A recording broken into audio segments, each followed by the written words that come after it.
President Obama set to meet with Cuban President Raul Castro today, becoming the first sitting U.S. president to visit Cuba in nearly 90 years. This is part of Obama's administration to restore diplomatic ties with the country. My next guest is a former American aid worker who was imprisoned in Cuba for 5 years, yet he's calling for Congress to lift the U.S. trade embargo on Cuba. Former U.S. government subcontractor and ex-Cuba prisoner Alan Gross joins me right now. Alan, thanks very much for joining us. Good morning, Maria. How are you? What would you like to see come out of this trip? Well, I think that exposure of the Cuban people to American leadership is an excellent opportunity, and the president is a role model for many people. So I think that the Cuban people will be given the opportunity or the hope of opportunity. Well, this is a big deal. The opportunity or the hope of opportunity, right? I mean, we know the situation in terms of human rights in Cuba. I mean, you know, it was removed from the State Department's list of state sponsors of terrorism last year. And the Obama administration has published a series of rule changes allowing U.S. businesses to export products to Cuban entrepreneurs, and yet nothing has changed for the Cuban people. Well, that's not entirely true. Since the president issued an executive order in his first term easing restrictions on remittances, a lot more money has flowed into the private sector of Cuba. And the government of Cuba has responded by easing some restrictions on the private sector on 2 occasions. And so today we have a scenario where 11% of the Cuban workforce works in the private sector, and they're no longer dependent on the government of Cuba for their livelihood. Isn't that what we want? Isn't that what many people in Washington have been screaming for so many years? Right. Well, okay, so let's talk about your story for a moment, Alan, because you were jailed by the Castro government in 2009 for importing banned satellite communications equipment to Cuba as part of a U.S. effort to help Cubans get online.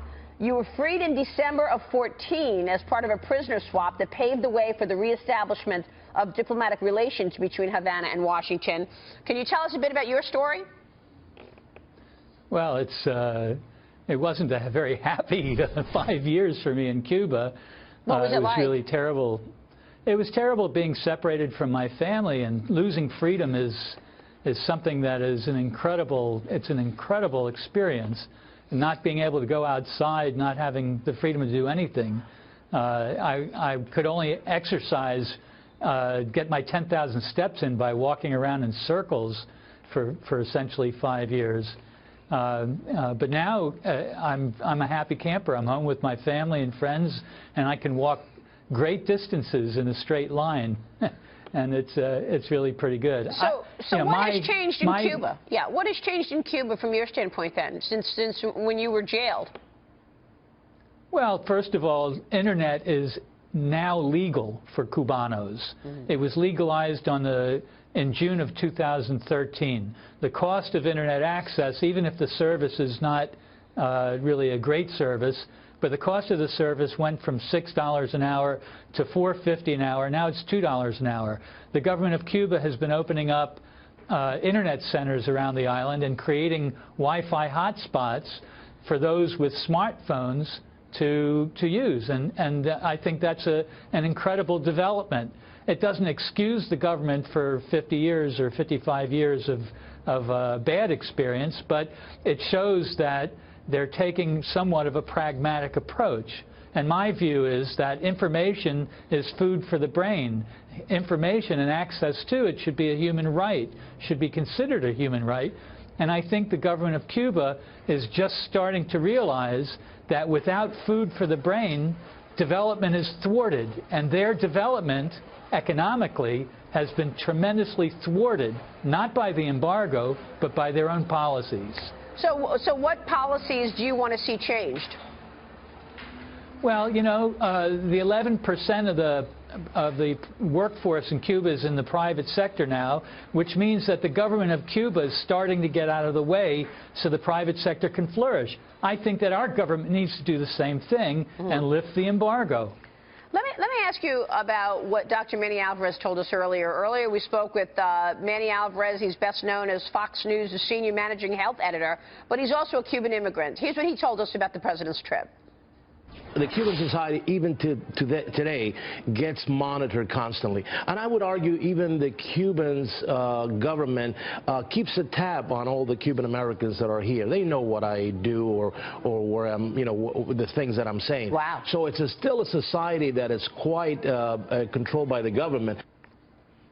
Alan, are you still being monitored? Here? Yeah, you. Well, if I'm being monitored, it's by our government, not theirs. Well, he just said Cubans who are in America are being monitored. That's what Dr. Manny Alvarez said. No, he said Cuban Americans. He said Cuban Americans. He didn't specify location. Okay. So you don't think you're being monitored? Me? Yeah, no, yeah, I'm not that paranoid. Okay. I'm not paranoid. Unlike the government of Cuba, which has certain pathologies, and they're not likely to give up control, per se, for a number of years to come, just as we won't achieve normalization anytime soon. It's going to be a long and arduous path that we have to take. But I think it's very important to note that some very significant changes have taken place on the island, that Cubanos now have better communications. Even though the communications are still rotten, they're better than they were. They're no longer being arrested for trying to log on to the internet like 3 billion other people around the world do. So it sounds like you think that this trip is worthwhile for the president to go to Cuba, despite the fact that there's a pretty good pushback that the U.S. isn't really getting anything in return in terms of helping to open up markets. Well, I think that's a misnomer. With the trade that we've done with Cuba just in the past 6 years, by Department of Commerce estimates that says for every $180,000 in U.S. exports, 1 U.S. job is created. That means just from our business with Cuba, 5,556 jobs have been created. If there was no embargo, that would be 6 times. According to an ITC study, we would be doing $6 billion at least in business a year. That's 33,000 jobs in the United States. That's in our best interest. All right, we will leave it there. Alan, good to have you on the program this morning. Thanks so much. Thank you. Alan Thank you very much.